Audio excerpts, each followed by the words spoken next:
Assalamualaikum warahmatullahi wabarakatuh. Saya yang bernama Mujahid Thorikullah dari NIM 105207118 dari kelas IS4 akan menjelaskan, presentasikan, juga menjabarkan tentang framework dari mata kuliah Enterprise Architecture yang dimana menjadikan tugas yang diberikan oleh Parangga Sidik dari dosen mata kuliah Enterprise Architecture.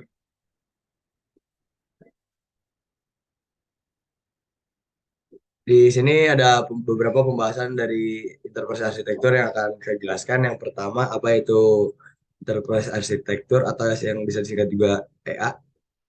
Yang kedua, apa itu framework, menjelaskan dengan singkat apa yang dimaksud dengan framework. Yang ketiga, fungsi framework bagi EA, yang dimana akan menjelaskan tentang berkelindannya antara framework dengan interpretasi arsitektur.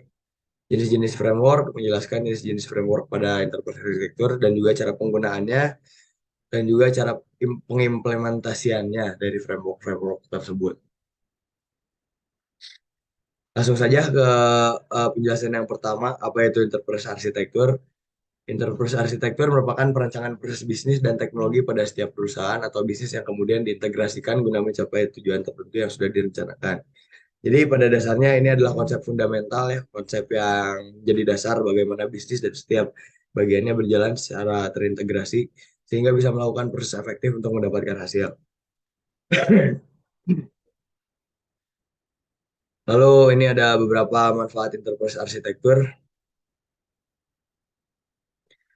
Yang pertama, performa perusahaan secara umum. Ketika sebuah perusahaan memiliki arahan yang jelas dari tata cara operasional paling efektif, maka setiap bagian dari perusahaan tersebut bisa fokus dan memberikan daya upayanya guna menjalani proses tersebut.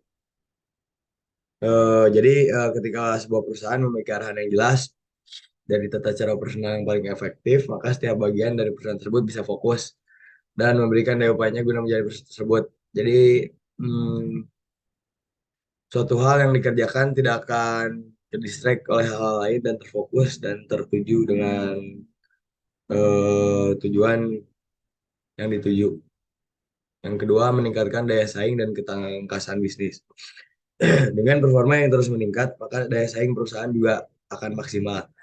Dengan catatan intervensi arsitektur yang dimiliki benar-benar matang dan berkualitas, sumber daya yang dimiliki bisa bergerak sesuai effort yang dibutuhkan.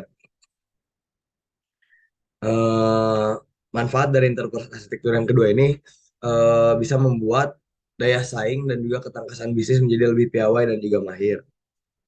Yang ketiga, dari manfaat interpretasi arsitektur yaitu dasar pijakan yang kuat untuk semua bagian.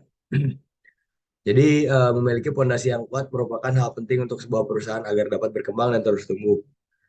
Nah, manfaat dari interpretasi arsitektur ini salah satunya juga untuk menjadikan fondasi yang kokoh ya agar sebuah perusahaan dapat berkembang dan juga terus tumbuh dalam jangka yang panjang atau long term. Di sini akan menjelaskan apa itu framework. Framework pada interpretasi arsitektur atau EA adalah kerangka kerja yang terdiri dari seperangkat prinsip, konsep, metodologi, alat, dan teknik yang membantu perusahaan atau organisasi dalam mengembangkan, mengimplementasikan, dan mengelola arsitektur interpretasi mereka. Framework interpretasi arsitektur bertujuan untuk memastikan konsistensi dan konsistensi dan integrasi antara elemen arsitektur yang berbeda sehingga memungkinkan perusahaan untuk mencapai tujuan bisnis mereka secara efektif dan efisien.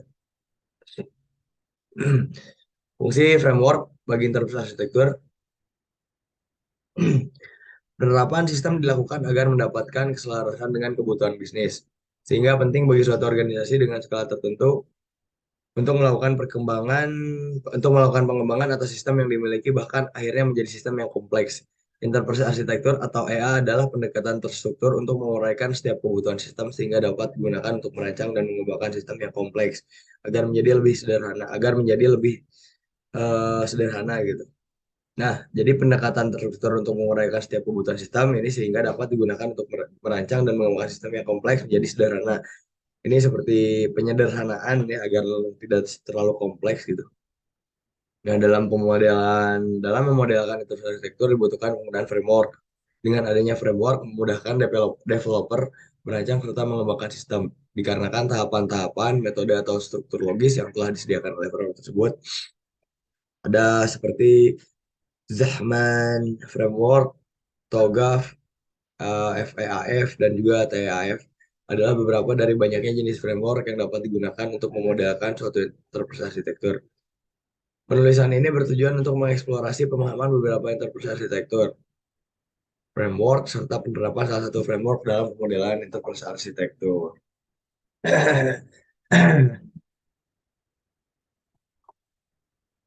Nih, ini ada beberapa jenis framework ya. Yang pertama ada Zahman Framework Enterprise Architecture, yang kedua ada TOGAF atau The Open Group Architecture Technique, FEAF Federal Enterprise Architecture, ada juga Gartner. Itu dari framework Gartner Enterprise Architecture. Duh, maaf ya, sama lambung ya. Kamu. Zahman Framework. Kerangka Zahman untuk enterprise untuk arsitektur enterprise. John Zahman menerbitkan Zahman Framework for Enterprise Architecture pada tahun 1987 dan dianggap sebagai salah satu pelopor dalam domain ini. Menurut Zahman, peningkatan cakupan desain dan tingkat kompleksitas implementasi sistem informasi memaksa penggunaan beberapa konstruksi logis atau arsitektur. Kerangka Zahman didasarkan pada prinsip-prinsip arsitektur klasik yang membentuk persamaan umum, kosakata, dan seperangkat perspektif untuk menggambarkan sistem perusahaan yang kompleks. Kerangka kerja ini tidak memberikan panduan mengenai urutan, proses, atau implementasi, namun berfokus pada memastikan bagaimana bahwa semua pandangan telah mapan, memastikan sistem yang lengkap terlepas dari urutan kemunculannya. Nah, ini adalah salah satu kerangka pengimplementasian Zahman Framework. Terdapat baris dan 6 kolom dalam Zahman Framework ya di sini. Ada what, how, where, who, when, why. Atau 5W1H. Di pada kolom what menjelaskan tentang data dari sudut pandang planner, owner, designer, dan builder. Seperti yang bisa dilihat pada kolom what ya, dalam berbagai sudut pandang, dalam berbagai perspektif. Pada kolom what ini di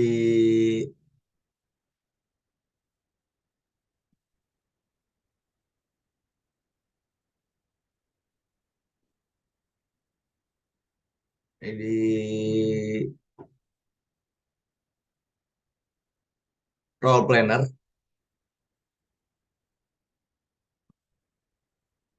terdapat data-data yang berkaitan dengan sistem informasi. Yang pertama adalah data sumber daya manusia. eh ada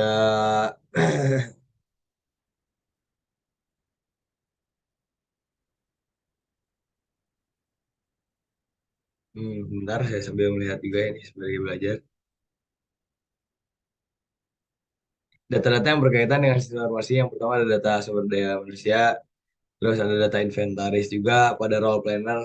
Nah, lalu ada role owner ya, yang dimana di dalamnya terdapat konseptual data, objek model, use case, itu terdapat pada role owner di enterprise model konseptual. Lalu di eh, role designer itu terdapat kelas diagram. Nah, yang dimana di sana menjabarkan tentang penjelasan dari kelas diagram pengimplementasian tersebut. Lalu yang keempat ada role builder, yaitu di dalamnya ada eh, kelas model ya, ada relasi antar table. Nah, lalu di kolom mau selanjutnya, kolom ini membahas tentang proses-proses yang terjadi pada pengelolaan inventaris dilihat dari sudut pandang. Semuanya dilihat dari perspektif, teman-teman. Eh, pada role planner di tabel yang out, di kolom yang out, menjelaskan tentang proses utama yang terjadi di dalam sistem, yang dimana proses pengolahan data inventaris, proses permintaan pengajuan dan persetujuan barang, lalu di role ownernya penjabaran proses yang terjadi, maju masuk ke role designer, diagram aktivitas perilaku sistem, yang dimana activity diagram dijabarkan di dalamnya. Lalu ke role builder pada kolom how, menjelaskan tentang pemodelan proses yang terjadi dalam sistem informasi ke dalam sequence diagram. Yang dimana seperti sequence diagram login dari pengguna ke dalam sistem dan juga sequence diagram tambah data itu terdapat di dalam role builder. Lalu ke kolom where ya. Ke kolom where ini membahas tentang lokasi bisnis untuk utama tempat sistem informasi berada beserta infrastruktur dan konfigurasinya. Detailnya dapat dilihat pada di bawah tabel ini. Yang pertama di kolom planner ya, itu menjelaskan tentang lokasi bisnis, lokasi tempat sistem dijalankan. Yang kedua di role owner itu memperlihatkan peta jaringan yang ada di contoh suatu sistem bisnis tersebut. Nah, lalu ke role designer itu peta jaringan yang diusulkan seperti bagaimana, nah itu di dalamnya dijelaskan. Lalu juga ke role builder, peta jaringan pengelolaan dan juga data inventaris. Lalu ke kolom W ya. Kolom ini membahas tentang sumber daya manusia yang berperan penting dalam proses pengelolaan inventaris pada YASTI atau ya eh, pada inventaris sumber daya jadi sumber dayaan. Yang dimana ini pada role plannernya terdapat orang-orang yang berperan penting dalam proses tersebut. Yang kedua di role ownernya bagaimana daftar unit orang-orang internal yang terkait ya atau pengerjaan alurnya. Yang ketiga di role designer, orang-orang yang ditugaskan untuk pembangunan dan pengelolaan sistem informasi inventaris. Builder di dalam role itu memperlihatkan gambaran antar muka aplikasi sistem informasi inventaris yang akan dibangun. Nah, lalu kita masuk ke kolom when. Di dalam kolom when ini membahas tentang kejadian dan atau kegiatan beserta jadwalnya. Kegiatan utama yang akan dibahas adalah berkaitan dengan pengolahan inventaris. Penjelasan dapat dilihat pada tabel ini. Nah, di dalam kolom when pada role planner itu memperlihatkan kegiatan yang terjadi berkaitan dengan pengelolaan data inventaris. Lalu pada role owner, jadwal kegiatan pembangunan sistem informasi. Pada role designer, detail jadwal perancangannya seperti apa, struktur perancangannya, bagaimana proses strukturnya akan diimplementasikan. Lalu ke role builder, detail jadwal perancangan aplikasi. Itu lebih ke kontrol struktur. Ya, lebih ke seperti kontrol struktur. Nah, pada yang terakhir ini ada kolom Y akan menjabarkan tentang tujuan, motivasi, dan inisiatif serta batasan-batasan yang ditetapkan berkaitan dengan sistem informasi yang akan dibangun. Pada kolom Y bagian planner ini menjelaskan tentang visi dan misi dari suatu bisnis yang akan dijalankan, juga tujuan dan pencapaian yang ingin digapai.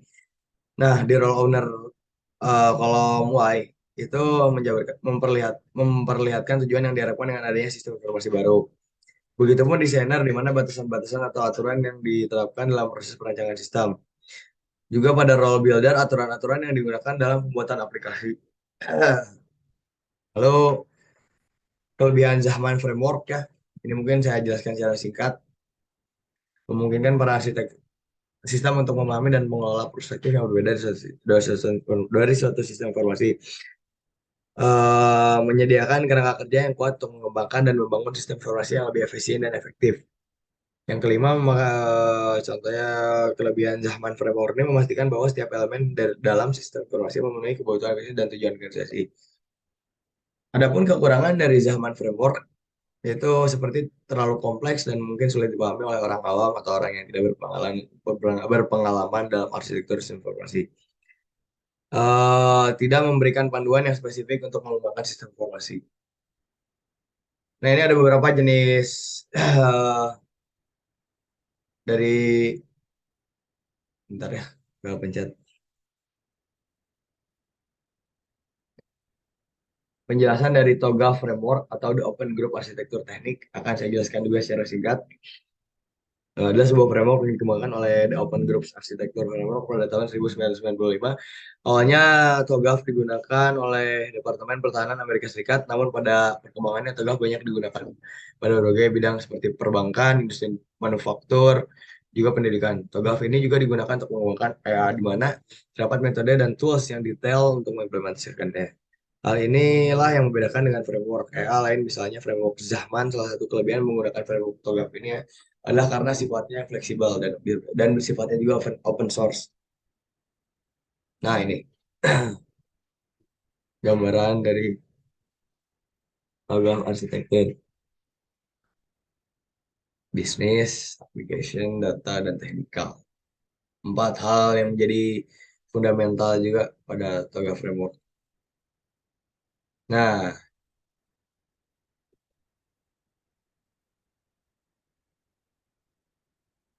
nah, ini sumber yang saya dapatkan ya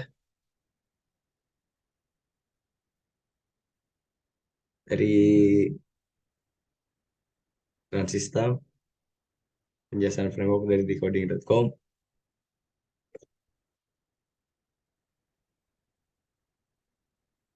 Hubungan framework dengan ya dari microskill, jenis-jenis framework ya dari run system juga tadi saya lihat,